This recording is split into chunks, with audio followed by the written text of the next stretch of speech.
A gente que serve no Ministério de Louvor da igreja, a gente tem um desafio de propor novas músicas para os irmãos. E aí é meio travadinho assim, a primeira vez ou segunda vez que a gente vai cantar uma música, a gente fica meio desajeitado. Mas a gente tem que insistir, né? Ampliar o nosso cancioneiro, o nosso, posso usar essa palavra? Vocabulário musical, repertório, amém? Precisa cantar novas canções, mesmo dentro dos nossos inários. A gente tem muitas músicas boas que falam exatamente aquilo que às vezes a gente quer expressar, né? Eu queria muito fazer uma oração, mas eu não sei colocar palavras, palavra tão perdida, o que eu faço? Às vezes tem aquele hino, tem exatamente as palavras que você precisava colocar na sua oração. E porque a gente não conhece muito, a gente às vezes se restringe um pouquinho a gente cantar mais ou menos as mesmas músicas sempre, às vezes falta, né? Falta esse vocabulário, falta essa... Como é que eu vou colocar para os irmãos? Falta esse repertório, essa é a palavra. Repertório, guarda, Davi, repertório. Falta o repertório. Uma coisa que eu sempre digo sobre os hinos, irmãos, é que um hino, uma música que a gente usa nas nossas reuniões, é uma oração que deu tão certo, que Deus permitiu que ela fosse registrada, musicada, e colocada à disposição da igreja para que a igreja orasse aquilo muitas vezes. Eu não sei se os irmãos têm o hábito de usar músicas e hinos e canções no seu momento de comunhão com o Senhor. Sabe aquele momento que você vai ler a Bíblia sozinho, você vai fazer suas orações? Os hinos podem aparecer ali também. Hoje a gente tem usado menos os hinários de papel. Mas eu comecei a tocar violão com 15 anos. Hoje eu estou com 35, então tem um tempinho aí, né, que eu toco. E o hinário de papel era uma grande companhia para mim, porque as cifras dos hinos são simples. A maioria dos hinos, tem uns que a gente não dá conta, mas a maioria são simples. Então eu sentava com o hinário e assim, hino 1 tentava tocar, hino 2 tentava tocar. E nisso, muitas músicas antigas marcaram o meu coração. Mas a igreja não parou de produzir canções. Assim, Deus não retirou o espírito de composição de cima da sua igreja. Então, novos hinos e novas músicas têm sido constantemente produzidas. E a gente não consegue acompanhar essa produção. Nossa, que música é essa? Essa música saiu no último CD. Que CD? Eu nem ouvi. Então, a gente tem um pouco essa defasagem, mas é natural. A gente vai continuar propondo novos hinos para os irmãos, a gente vai continuar tentando cantar novas canções com a congregação. É muito importante que os irmãos façam um esforçozinho. Eu não aprendi esse hino, mas eu vou aprender agora, amém? O Senhor está nos dando um novo tempo na igreja no Guará, irmãos. Eu sou a pessoa que não gosta de falar de um novo tempo, mas eu vou falar de um novo tempo, Alcides. Depois de um tempo de muito sofrimento, irmãos, em que o Senhor nos submeteu a fogo muito intenso, muitas coisas foram queimadas debaixo desse fogo e muitas coisas preciosas foram reveladas. E o Senhor agora quer fazer essas coisas preciosas serem exibidas. A igreja no Guará é uma igreja rica, uma igreja viva, cheia da graça de Deus, em que cada irmão é precioso, que cada família conta. Nós precisamos exibir isso, precisamos nos unir mais, construir pontes de ouro, prata e pedras preciosas entre nós, para que quando os sofrimentos vierem, seja numa casa, seja numa família, seja sobre toda a igreja, essas relações não sejam perdidas. Amém? Que o Senhor abençoe essa noite cada um dos irmãos aqui, não só os irmãos que estão fisicamente reunidos conosco, mas também aqueles que estão nos acompanhando pela internet. Olha a graça que o Senhor nos deu, irmãos. Puxa, antes só os irmãos que podiam vir fisicamente para cá acompanhavam as reuniões. Mas agora o Senhor nos deu uma estrutura de transmissão. E pessoas que não estão fisicamente conosco podem ouvir a palavra. Irmãos, isso é precioso.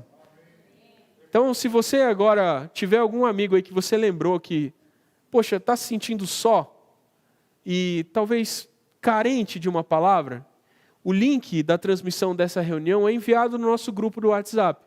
Você pode pegar esse link, você clica assim, segura o dedo em cima, e aí um tempinho vai aparecer assim, copiar. Aí você copia esse link e cola nas mensagens para aquelas pessoas que você quer que sejam alcançadas. Ou você pode usar o encaminhar também lá no seu WhatsApp. Amém? É uma forma de nós divulgarmos o Evangelho. Amém? Senhor, obrigado por essa reunião essa noite. Fala ao nosso coração, nos enche de esperança, porque o Senhor é a nossa verdadeira esperança. Nós pedimos a Ti que fale conosco e que remova do nosso coração toda ansiedade, todo temor, nos enche da ousadia que vem do céu. Em nome de Jesus, amém. Como eu comecei um pouco saudosista hoje, falando de quando eu comecei a tocar violão, eu queria voltar um pouquinho mais, né? Eu tive a oportunidade de ouvir o Evangelho quando criança. Eu tinha uns 8 anos. Quantos anos o Rafa está? 7? Então, eu era um pouquinho maior que o Rafa. Era mais gordinho que ele. E meu pai, uma vez, pregou em cima de Lucas 10. E Lucas 15, né? A ovelha perdida? Lucas 15. Lucas 15, e eu entendi que eu era o filho pródigo, eu era a ovelha perdida. Eu falei, mas você é filho de crente? Eu falei, não sou. Eu sou um pródigo, eu estou indo embora, eu tô gastando minha vida com coisas que não são o Senhor e quis me converter. E desde aquele momento, algumas perguntas surgiram no meu coração. Eu tinha medo de fazer essas perguntas, porque eu tinha medo de como que seria a resposta das pessoas. E as pessoas não tinham muita paciência para responder essas questões. Questões de criança, às vezes, são difíceis de responder, né? As perguntas que as crianças fazem. E crianças crentes fazem perguntas mais difíceis ainda. Quando eu fazia essas perguntas, algumas coisas da história bíblica que eu não entendia, assim, algumas pessoas achavam que era falta de fé, né? Não, esse moleque não tem fé. Acredita na Bíblia, rapaz, está escrito aí. E aí eu me fechei. Eu deixei de fazer certas perguntas. Talvez você seja assim também, né? Tenha questões que você tenha medo de perguntar. E aí eu me voltei para o Senhor. O tempo foi passando, eu fui crescendo. Eu comecei a perguntar para Ele as coisas.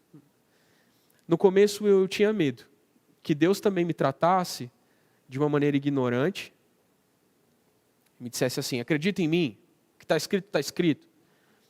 Ou que Deus não me respondesse, porque, convenhamos, muitas das nossas orações não são respondidas da maneira que a gente espera, né? Não vem uma voz do céu, né?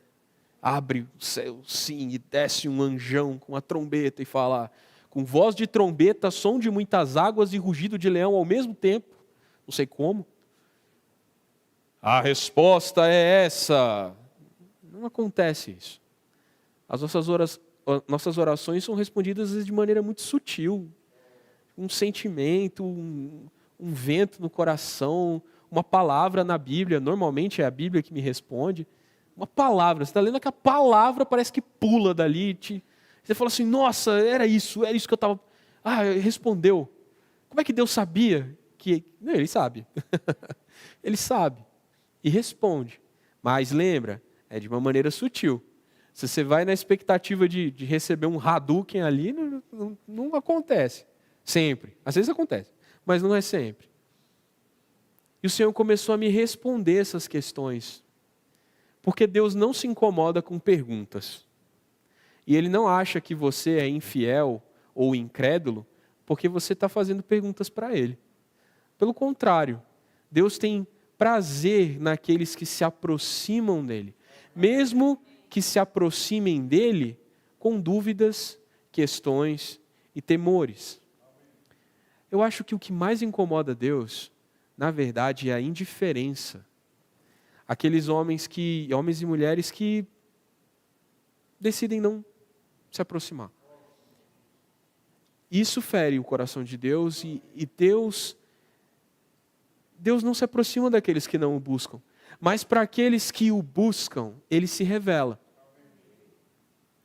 E uma questão que eu tinha, e que talvez você também tenha, é assim, eu ouvi a história da criação, eu acreditei na história da criação. Aí eu vi a história da queda, eu acreditei na história da queda, que o homem pecou, etc. Mas eu ficava me perguntando assim, tá, beleza, a serpente no jardim, o homem, a mulher, ok, não come, mas onde é que Deus estava naquela hora em que a serpente enganou a mulher. Deus não estava vigiando o rolê, não? Ué. E mais, se Deus é bom, gosta da gente, fez a gente para ser feliz e viver na presença dele, por que raios ele botou uma árvore ali, no meio, que abria uma brecha da gente passar a vida sem ele? Ele não é bom? Ele não é justo? Ele não é sábio? Ele não é santo? Ele não gosta de mim? Por que ele permitiria que houvesse uma chance da gente se afastar? Seja honesto. Essa pergunta você também já fez. Quem nunca fez essa pergunta, levante a mão, porque eu quero abraçar essa pessoa. Todos nós já nos fizemos essa pergunta. Conforme eu fui crescendo e não me afastando de Deus, a leitura da Bíblia foi me dando essas respostas. Eu não sei todas as respostas. Eu respondo não sei com muita frequência. É bom responder não sei, né? Porque às vezes a gente se coloca debaixo do peso de saber tudo. E é aí que a gente vira aquele camarada ignorante, que quando alguém te faz uma pergunta que você não sabe responder, você responde de uma maneira agressiva. Né? Não, vai procurar outra coisa para fazer. É porque você não quer admitir que você não sabe. Pelo menos é o que eu acho. Mas Deus não é assim. Porque a Bíblia é um livro muito diferente da maior parte dos livros. É um livro em que você pode ler junto com quem inspirou. O autor e você podem participar da experiência da leitura juntos. O mesmo Espírito Santo que inspirou a redação das Escrituras através de homens comuns, como você e eu. Mas eram homens que tinham comunhão com ele, para quem ele queria se revelar. E ele ainda quer ter comunhão com você e comigo. Ele ainda quer se revelar para você e para mim. E talvez a gente não vai escrever nenhum novo capítulo na Bíblia, porque ele falou que fechou. Eu li isso com os meninos hoje cedo lá em casa. Falou, ó, não acrescenta nada, não tira nada. No cânon, está fechado. Mas ele quer revelar o significado dessas palavras para você. Ele é o Espírito que quer fazer você entender a Escritura. Isso não é muito bom? Imagina se você lesse um livro muito legal e você pudesse conversar com o autor sobre o que ele escreveu. Seria uma experiência completamente diferente. Nós podemos ler a Bíblia com a presença do mesmo Espírito que a inspirou. E aí as respostas vão sendo dadas ao nosso coração.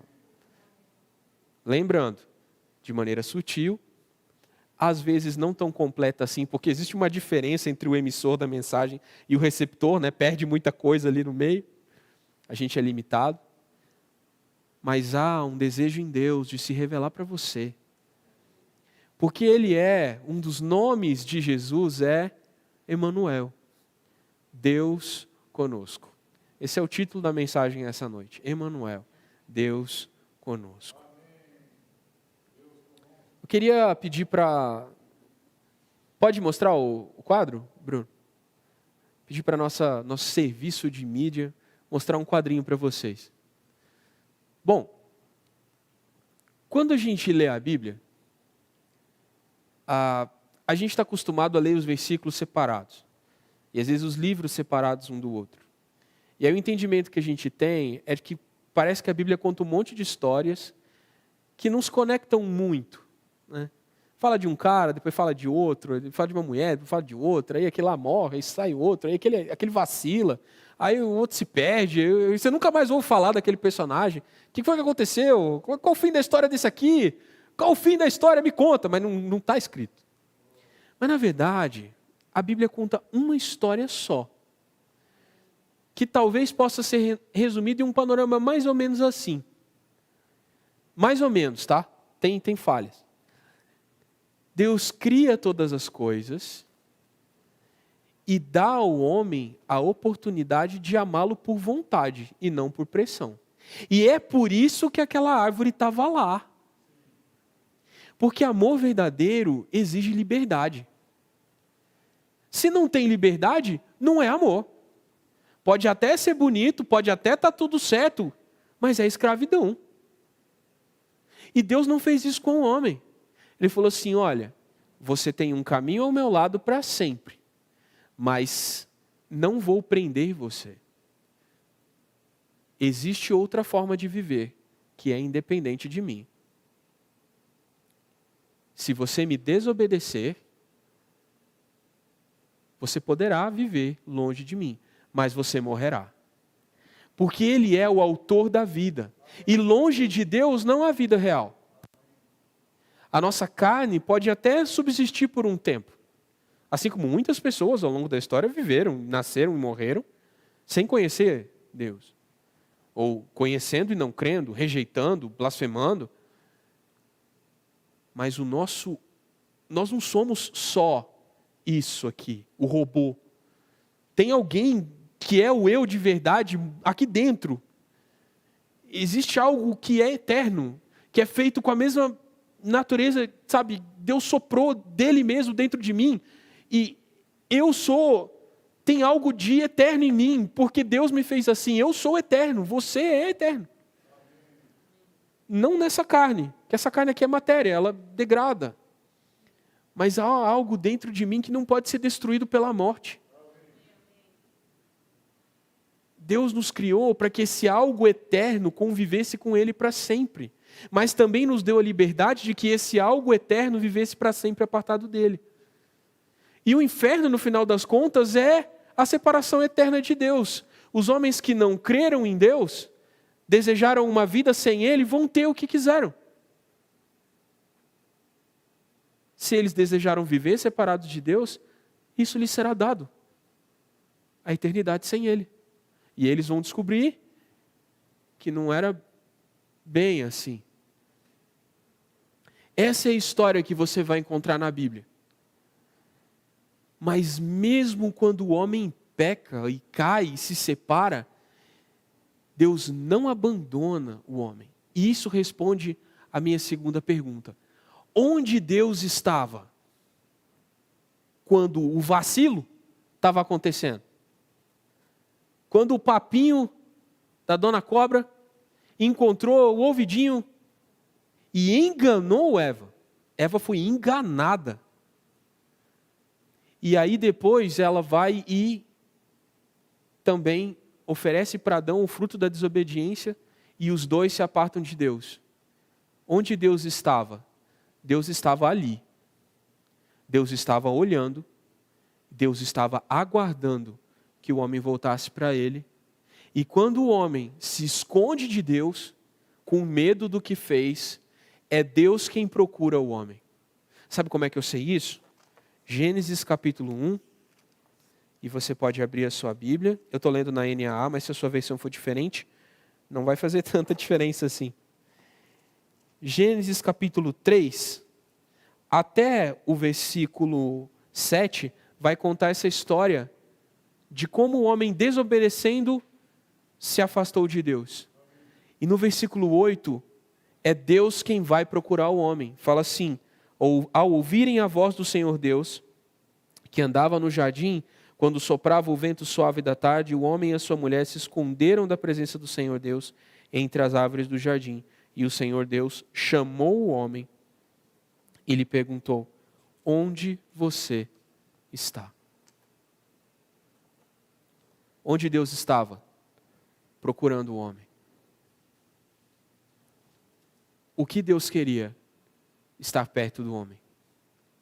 Mas o homem se escondeu dele. Deus o procurou.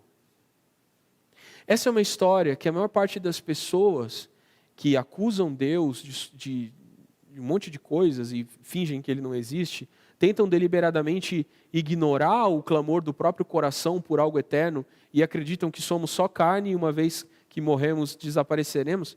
Essas pessoas ignoram que foi Deus quem tomou a iniciativa de procurar o homem quando o homem o ofendeu. E normalmente não é assim. Não é o ofendido que procura o ofensor, é o contrário. A hora que você cai em si e percebe que vacilou, que você vai pedir perdão para quem está bolado contigo, né? Quem está ofendido com você. Mas Deus, mesmo tendo sido desobedecido e, digamos assim, ofendido, foi Ele quem procurou o homem. Deus é responsável com a criação. Ele não desiste. Ele vai atrás. E sabe o que Ele faz? Ele oferece uma promessa para o homem. Essa noite nós vamos falar de várias promessas de Deus. E todas elas são para você e para mim. O relacionamento de Deus com o homem é um relacionamento cheio de promessas, no qual Deus faz tudo e o homem não tem capacidade de fazer nada, a não ser receber, agradecer e viver debaixo daquela promessa abençoada. O que você pode pagar para Deus? O que Deus não tem? Vou dar um presente para Deus que Ele não tenha. Tem pessoas que são assim, né? É difícil dar presente para aquela pessoa que você olha e fala, pô, o cara tem camisa de todas as cores, o cara tem calças de todos os tamanhos, o cara tem 3, 4, 5 óculos, o cara tem... Como é que eu vou dar uma roupa para aquele cara? Ele tem tudo. Deus é muito mais que isso. Deus tem todas as camisas. A gente combinou de vir de camisa florida hoje. Teve gente que estava na combinação e furou. Seu Alcides, furou. Tinha que ter vindo com a camisa florida. Furou, tá certo? O Marcos furou também. Cadê a camisa? A camisa, mas eu acho que ele vale ponto, porque a camisa dele realmente é... Mas cara, eu que estou sempre de preto, estou aqui de camisa florida. Amanhã todo mundo de camisa florida, hein? Beleza. Vou fazer um louvor havaiano amanhã. Vou trazer o ukulele, você vai ver. Mas Deus não se importa com o fato de você não ter vindo com a sua camisa florida. Ele continua buscando você. E ali há uma pessoa mais frágil naquela situação. É a mulher. Porque o homem, quando Deus chegou para ele e perguntou assim, onde você estava? Ele falou, a mulher me entregou um negócio aí, eu comi, agora... Aí ele vai para a mulher, e a mulher fala assim, a serpente me enganou. Eu comi e dei para o meu marido. E aí Deus vai na serpente e amaldiçoa a serpente. E faz uma promessa para a mulher. No versículo 15, ele fala assim, porém inimizade entre você e a mulher, entre a sua descendência e o descendente dela. Este lhe ferirá a cabeça e você lhe ferirá o calcanhar.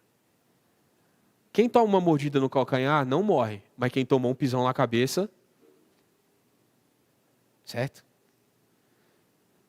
Ali Deus prometeu para a mulher, assim, olha, você foi enganada, mas de você eu vou suscitar alguém forte o bastante para vencer essa que te enganou. E aí, ao longo da história da Bíblia, no quadrinho, em todo aquele período chamado promessa, Deus vai fazendo novas promessas que remetem para a primeira promessa que Ele fez.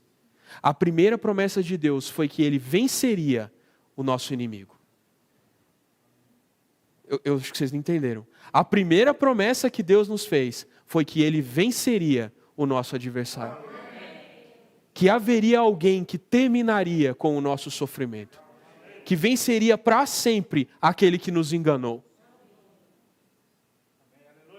Essa promessa Deus cumpriu. Olha só, posso contar várias promessas de Deus para vocês? Há uma promessa de Deus em Gênesis capítulo 12, feita por um cabra chamado Abraão. Vocês conhecem Abraão? Em Gênesis capítulo 12, Deus aparece para Abraão e fala assim, em versículo 2, farei de você uma grande nação, o abençoarei, engrandecerei o seu nome, seja uma bênção, abençoarei aqueles que o amaldiçoarem, e amaldiçoarei aquele que o amaldiçoar.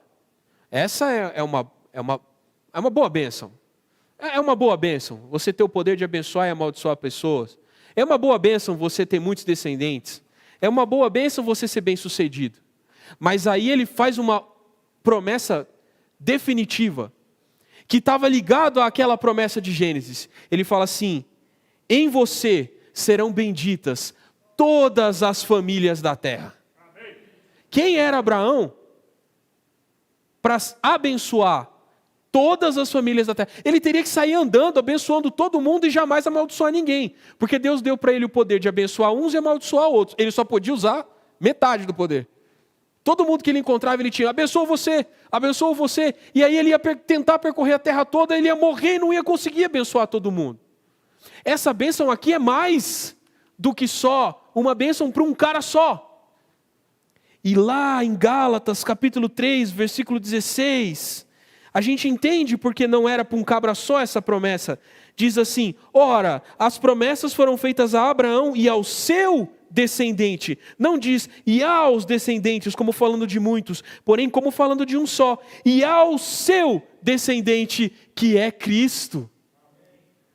Cristo é o descendente de Abraão, em quem são benditas todas as famílias da terra. A sua família, a minha família, a sua família de quem está assistindo em casa, são benditas em Cristo Jesus. Não dava para Abraão cumprir essa promessa, mas Deus podia. Contemporâneo a Abraão viveu um cara chamado Jó, que estava num período da sua vida de muito sofrimento. Ele estava num período de muito sofrimento. Ele era rico, ficou pobre. Ele tinha família, ficou sozinho. Ele tinha saúde, ficou doente. E para piorar esse rolê todo, apareceram uns amigos dele que não tinham o que fazer, a não ser ficar dizendo para ele que ele era culpado por aquele sofrimento, enquanto ele sabia que não era acusado em nada em sua consciência. Às vezes a gente acha que o sofrimento só vem para as pessoas que pecam, né? Mas sofrimento vem para gente boa também. Ué, tudo bem. Nós erramos. E muitos dos nossos sofrimentos são porque a gente vacilou. E aí a gente tem que sofrer com as consequências, tentando resolver. Mas às vezes a gente não aprontou nada. E as coisas acontecem. Jó era um caso desse. Sabe o que ele diz? No versículo 25 do capítulo 19, ele fala assim: eu sei que eu estou sofrendo, mas eu sei que o meu Redentor vive e por fim se levantará sobre a terra. Depois, revestido este meu corpo da minha pele, em minha carne verei a Deus. Há outras traduções que diz: mesmo que eu seja despido da minha carne, eu ainda assim verei a Deus. Porque o meu Redentor se levantará. Jó não era do povo de Deus. Ele não era descendente de Abraão. Ele viveu talvez até antes de Abraão. Onde que Jó ouviu essa história? Toda a humanidade descende de um só.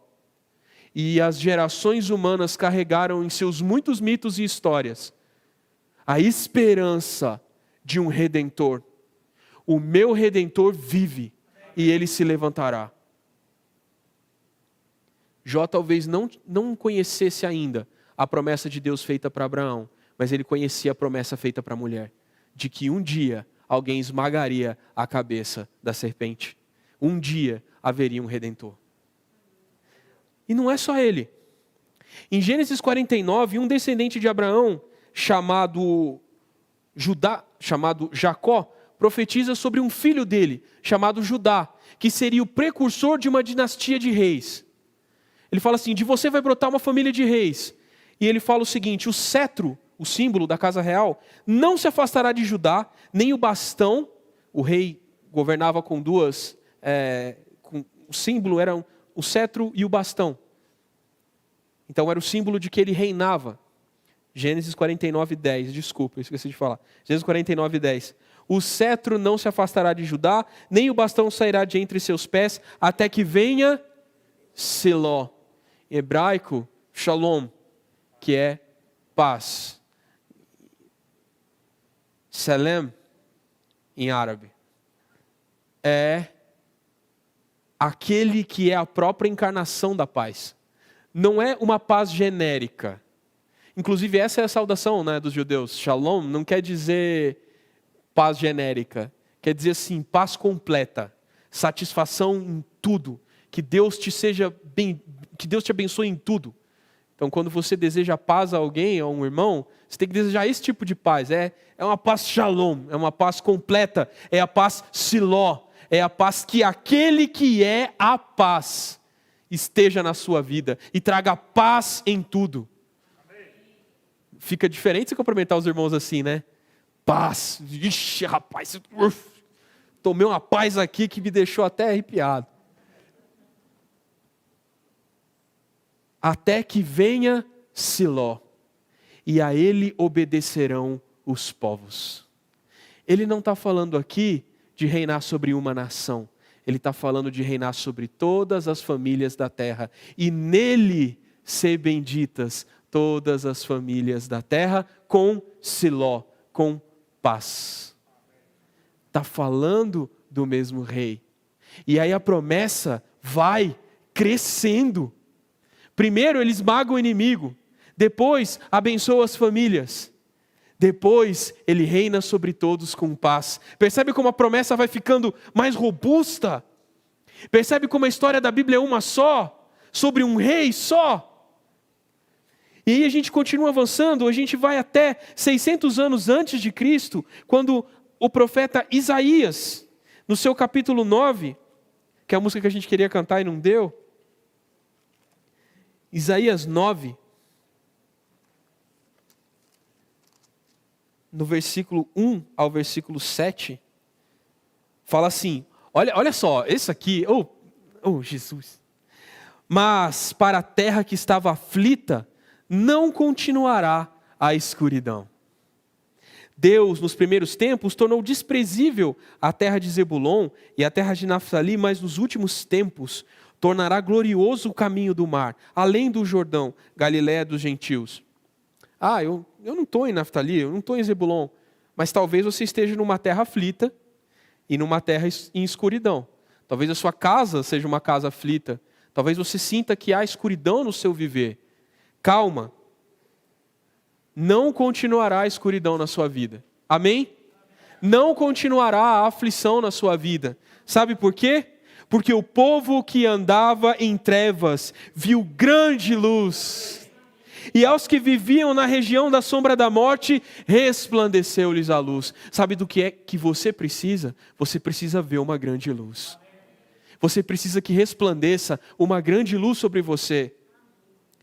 E no versículo 5, ele fala assim, porque toda bota com que o guerreiro anda no tumulto da batalha, sabe aquele seu sapato que fica sujo, da obra da casa, tudo sapato, tudo bico de ferro, que é para não cair um tijolo no teu pé, e toda a roupa revolvida em sangue serão queimadas, servirão de pasto ao fogo. A gente estava em guerra, a gente estava em trevas, a gente está com a roupa toda suja do nosso combate.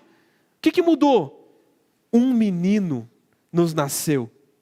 Um filho se nos deu, o governo está sobre os seus ombros, e o seu nome será Maravilhoso Conselheiro, Deus Forte, Pai da Eternidade, Príncipe da Paz, o Príncipe Shalom, o Príncipe da Paz completa, Jesus, o governo está sobre os seus ombros, ele carrega desde menino a responsabilidade de ser um maravilhoso conselheiro, de ser um Deus forte, de ser o Pai da eternidade.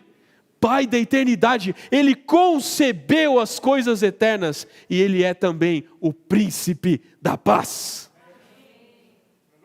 Ele estenderá o seu governo e haverá paz sem fim. Você se sente em uma região de aflição?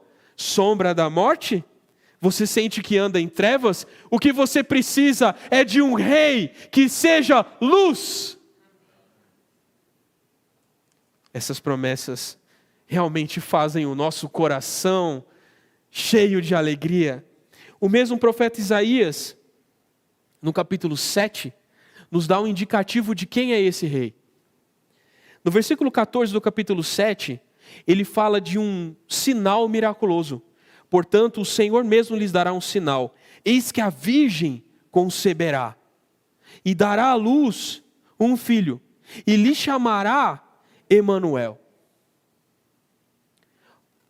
Essa promessa ficaria vazia Se o autor do Evangelho de Mateus, lembrando que a Bíblia conta uma única história, portanto as promessas precisam ser coerentes, em Mateus capítulo 1, abre lá, Mateus 1.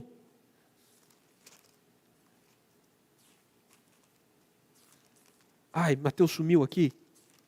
Mateus 1, no versículo 18, fala assim: o nascimento de Jesus Cristo foi assim. Maria, sua mãe, estava comprometida para casar com José. Mas antes de eles se unirem, ou seja, enquanto ela ainda era virgem, ela se achou grávida pelo Espírito Santo.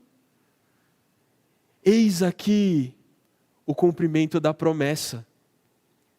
E aí um anjo fala em sonho com José: José, filho de Davi, não tenha medo de receber Maria como esposa, porque o que nela foi gerado é do Espírito Santo. E aí o evangelista escreve no versículo 22, ora, tudo isso aconteceu para se cumprir o que tinha sido dito pelo Senhor por meio do profeta. Eis que a virgem conceberá e dará à luz um filho, e ele será chamado pelo nome de Emanuel.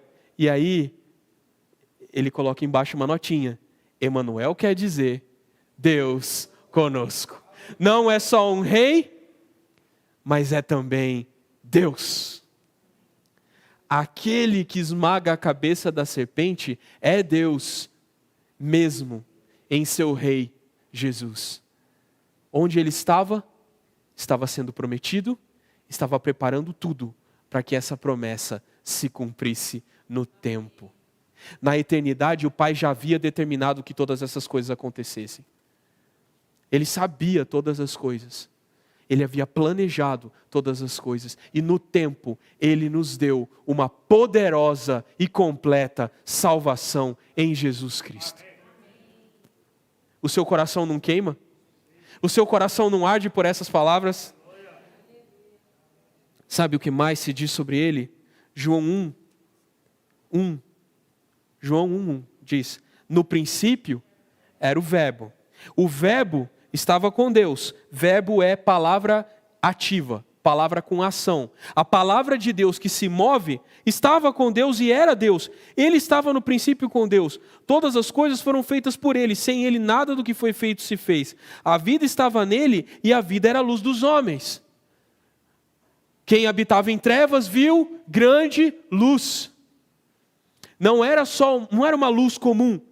Era uma vida que era luz. Era uma luz da vida. E aí, tudo bem, poderia se falar só de uma energia, de um poder, de algo ativo que estava em Deus. Mas aí o evangelista continua. No versículo 10 ele fala, o verbo estava no mundo. Opa, o verbo desceu. Ele não ficou com o Pai, ele desceu. O mundo foi feito por meio dele, mas o mundo não o conheceu. Veio para que era seu e os seus não receberam. Mas a todos quantos o receberam, deu-lhes o poder de serem feitos filhos de Deus. A saber, aos que creem no seu nome. A promessa vai crescendo. Não é só reinar sobre os homens, mas é dar aos homens que a desobedeceram, se afastaram de Deus, o poder de ser outra vez ligados a Ele por uma ligação familiar. Não só mais como criaturas de Deus, mas como filhos dele. A promessa vai crescendo. E aí, ele fala assim, no 14, o verbo se fez carne. O poder criativo de Deus, que criou todas as coisas, encarnou. E habitou entre nós, cheio de graça e de verdade. E vimos a sua glória. Não era só carne, mas estava tão perto que os nossos olhos podiam ver que ele era cheio de glória. Os nossos ouvidos podiam ouvir que o que ele falava era graça e verdade. Irmãos, esse é o nosso Cristo. Colossenses capítulo 1, todas essas são promessas, hein? Vamos guardá-las no nosso coração. Colossenses capítulo 1, versículo 13, ele fala do que esse Emanuel, esse prometido, fez?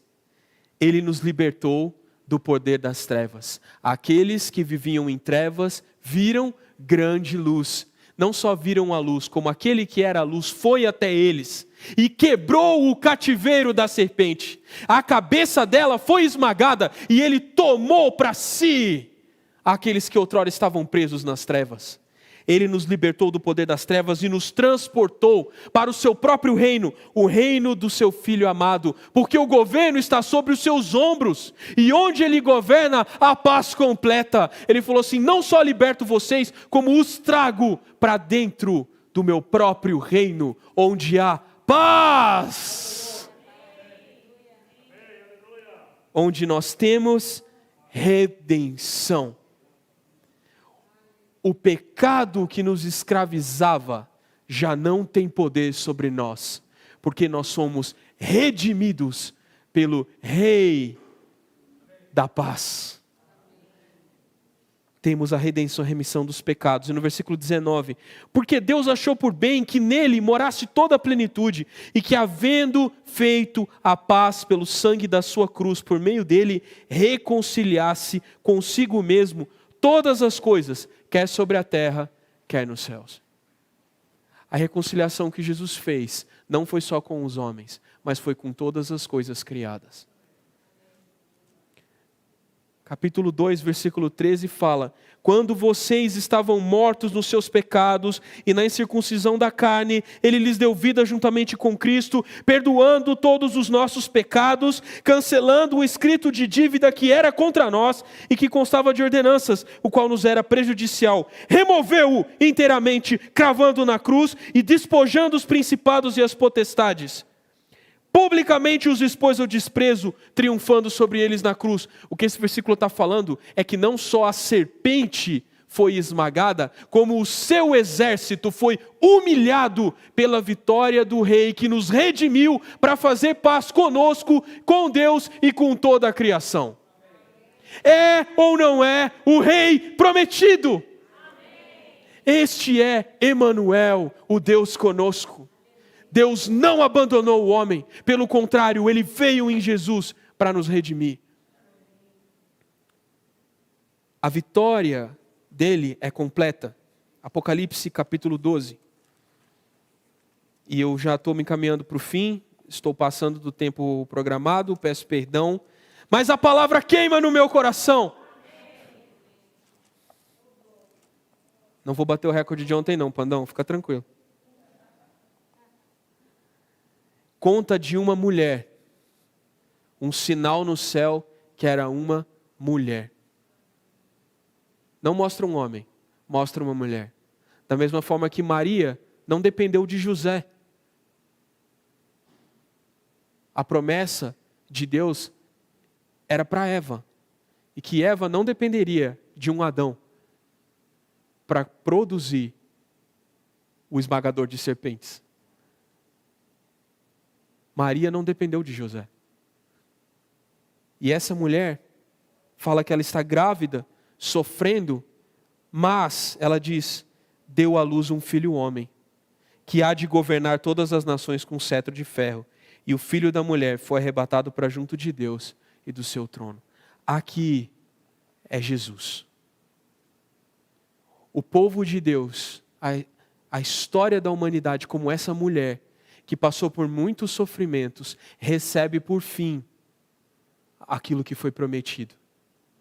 O que foi prometido? Um rei que regeria as nações com cetro de ferro. E por causa desse rei, o diabo e seus anjos são expulsos do céu. Então estourou a guerra no céu. Miguel e seus anjos lutaram contra o dragão, porque antes era uma serpente.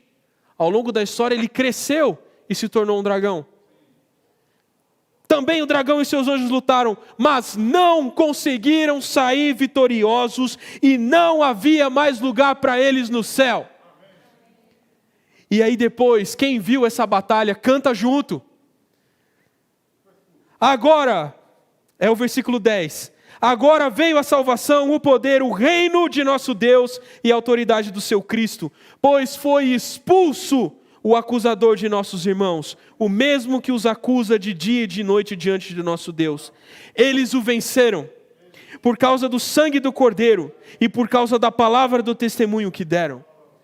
E mesmo diante da morte, não amaram a própria vida.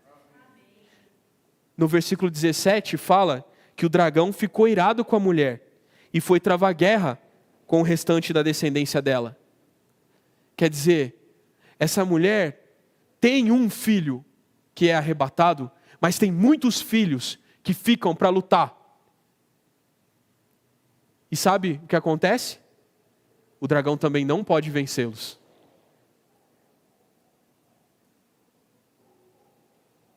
Porque esses aqui, olha isso, foi travar guerra com o restante da descendência dela, ou seja, os que guardam os mandamentos de Deus e têm o testemunho de Jesus.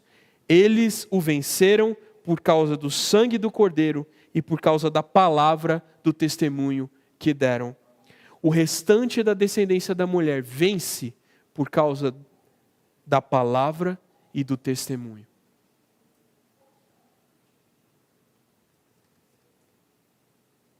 Apocalipse capítulo 17, versículo 14 fala: lutarão contra o Cordeiro e o Cordeiro os vencerá, pois é o Senhor dos senhores e o Rei dos reis. Serão vencedores também os chamados, eleitos e fiéis que estão com o Cordeiro. E a última promessa, Apocalipse 21, versículo 1 diz: vi novo céu e nova terra, pois o primeiro céu e a primeira terra passaram e o mar já não existe. Vi também a cidade santa, a nova Jerusalém, que descia do céu, da parte de Deus, preparada como uma noiva enfeitada para o seu noivo. Então ouvi uma forte voz que vinha do trono e dizia: eis o tabernáculo de Deus com os seres humanos. Deus habitará com eles. Deus habitará com eles. Eles serão povos de Deus, e Deus mesmo estará com eles, e será o Deus deles.